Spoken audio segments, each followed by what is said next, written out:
Kasi okay lang. Brother, dagger 4-point shot. Kanina, sabi ko lang doon. Ano yun, kinapalan ko na yung mukha ko kasi patapos na yung shot clock. Kaya, yeah, I was so lucky na pumasok. Alam mong 4-point yung titulo mo? Oo, kasi hinahanap ko yung dalawa kasi yung linya yung nahanap ko. Sabi ko, layo.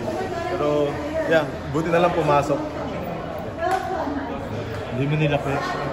Hindi mo nilapit o talagang gusto Kasi mo? yung bago ko inatras yun, nag-try ako mag-drive eh. Pero naharangan ako sa umatras ako. Tapos binalik sa akin yung bola.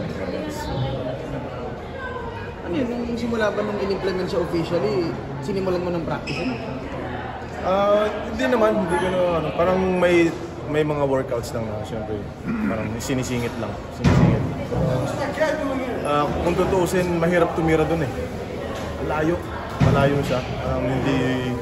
Kung talagang hindi mo titira ng gamit yung legs talaga, hindi siya aabot. Pero exciting siya kasi parang kagaya ng mga last shot na kailangan nila ng 4 points, talaga hinahalang talaga yung 4 points. Mahirap pa dun sa gilid kasi baka ma-stepping Masikip yung gilid. Masikip yung gilid. Pero yan, actually mas lumuluwag yung driving lane dahil sa 4 points. Pero sa All-Star, ang dami mong binatong 4 points. Kaya nga, pero iba kasi yung papagalitan ako ni Coach Bruce pag ganun kadami sa All-Star kasi, tira ka na ng tira. Walang magagalit. Pero sa dito, pero kung may opportunity naman na ititira ko din talaga. Kung di na shoot, papagalitan ka ba? Hindi, kasi pa-shot clock na eh.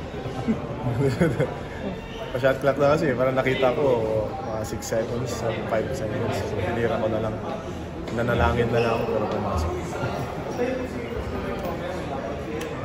Thank you, CJ.